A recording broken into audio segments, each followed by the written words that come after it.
Beautiful people. அப்போது நம்ம இன்றைக்கி பண்ண போகிறது ஒரு ஃபிஷ் ஃப்ரை அண்ட் ஃபிஷ் கறி தான். அதுக்காக மிக்சியோட சின்ன ஜாரில் இஞ்சி, பூண்டு, கொஞ்சம் மிளகா, பெப்பர், அது ஃபுல்லானாலும் போட்டுக்கோங்க, இல்லைன்னா பெப்பர் பவுடர் இருந்தால் அது போட்டுக்கோங்க. அதுக்கப்புறம் கொஞ்சம் காஷ்மீரி சில்லி தான் நான் எடுத்துருக்குறது, அது கொஞ்சம் போட்டுக்கோங்க. கொஞ்சம் உப்பு, மஞ்சள் தூள் எடுத்துக்கோங்க. அதில் கொஞ்சம் ஆயில் கூட போட்டுக்கோங்க. நீங்கள் என்ன ஆயில் யூஸ் பண்ணுறோ அதை எடுத்துக்கோங்க. அதுக்கப்புறம் மல்லித்தூள், அது கூட கொஞ்சம் தண்ணி ஊற்றிட்டு நல்லா ஃபைன் பேஸ்ட்டாக அரைச்சி எடுத்துக்கோங்க. ஃபைனாக மஷீனாக இங்கு மாதிரி அரைச்சி எடுத்துக்கோங்க. அதுக்கப்புறம் நம்ம அந்த ஃபிஷ்ஷில் அது ஃபுல்லாக மேரினேட் பண்ணி வச்சுக்கலாம். ஃபிஷ்ஷு நல்லா உப்பு மஞ்சள் போட்டு நல்லா கழுகி வச்சுட்டு, பிகாஸ் இங்கே கிடைக்கிற ஃபிஷ்ஷு ரொம்ப நல்லா ஃபிஷ் இல்லை, நம்ம ஊரில் கிடைக்கிற மாதிரி ஃப்ரெஷ் ஃபிஷ் எல்லாம் கிடைக்க மாட்டேன், அதனால ஒரு ஸ்மெல் இருக்கும்.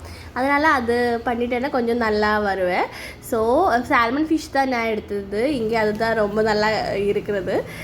பாக்கி எல்லாம் நம்மளுக்கு பிடிக்காத மாதிரி இருக்கிற ஃபிஷ் தான், நம்ம கட் பண்ண முடியாது, அந்த மாதிரி இருக்கும். அப்போது நம்ம அது ஃபுல்லாக ஃப்ரை பண்ணி எடுத்துகிட்டு கொஞ்சம் இந்த கார்னிஷ் எல்லாம் பண்ணிக்கோங்க. நான் சும்மா இருந்தேன், ஃபிஷ் கறிக்காக பண்ணிட்டேன்னு கொஞ்சம் தக்காளி, ஒனியன் அண்ட் கொஞ்சம் சில்லி எல்லாம் வச்சு கொஞ்சம் அரேஞ்ச்மெண்ட்ஸ் எல்லாம் கார்னிஷ் எல்லாம் பண்ணிட்டேன். ஓகே, அதுக்கப்புறம் நம்ம ஃபிஷ் கறி பண்ணணும். ஃபிஷ் கறி பண்ணுறதுக்கு நான் இப்போ கொஞ்சம் புளி ஊற்றி தான் பண்ண போகிறேன். அதுக்காக கொஞ்சம் புளி சூடு தண்ணியில் போட்டு வச்சுக்கோங்க.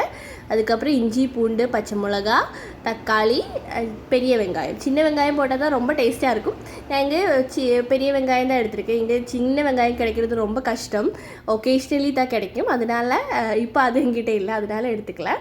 ஸோ அதுக்காக நம்ம செய்யும் வறுத்த பேன்லேயே நம்ம ஃபிஷ் கறி பண்ணிக்கலாம். அதுக்காக கொஞ்சம் ஆயில் ஊற்றிட்டு அதில் கடுகு, ஃபெனுக்ரல், அதுக்கு என்ன சொல்லுவோம், வெந்தயம் அது, அதுக்கப்புறம் ட்ரை மிளகு இருக்குல்ல அது, கொஞ்சம் இஞ்சி, பூண்டு, பச்சை மிளகா, அது போட்டு நல்லா வதக்கிக்கோங்க. அப்போ இது நாளைக்கே பண்ண போகிறோம். இட்லிக்காக மாவு அரைச்சிட்டு இருந்தேன், வந்த போய் கொஞ்சம் கரிஞ்சு போயிடுச்சு. பட் இட்ஸ் ஓகே, நம்ம அட்ஜஸ்ட் பண்ணிக்கலாம்.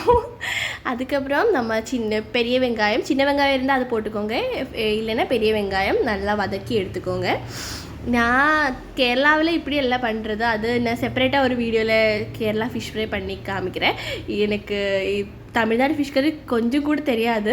நான் இங்கே வந்ததுக்கப்புறம் எங்கள் அத்தை பண்ணுறது பார்த்து தான் நான் இது கற்றுக்கிட்டேன். இப்போது நான் அதில் நம்ம வீட்டில் அரைச்ச மிளகா, காஷ்மீரி சில்லி அண்ட் சால்ட்டு போட்டு நல்லா வதக்கிக்கோங்க. கொஞ்சம் கொரியாண்டர் பவுடர் இருந்தால் அது கூட போட்டுக்கோங்க. அதுக்கப்புறம் கொஞ்சம் ஃபிஷ்ஷு நம்ம மேரினேட் பண்ணி வச்சுருக்கல அதுவும் இது கூட போட்டு தண்ணி ஊற்றி நல்லா வதக்கிக்கோங்க. நான் ஃபிஷ் ஃப்ரை பண்ண அந்த கொஞ்சம் மசாலா கூட ஆட் பண்ணியிருக்கு, பாக்கி பேலன்ஸ் வந்தது, அது கூட நல்லாயிருக்கும்.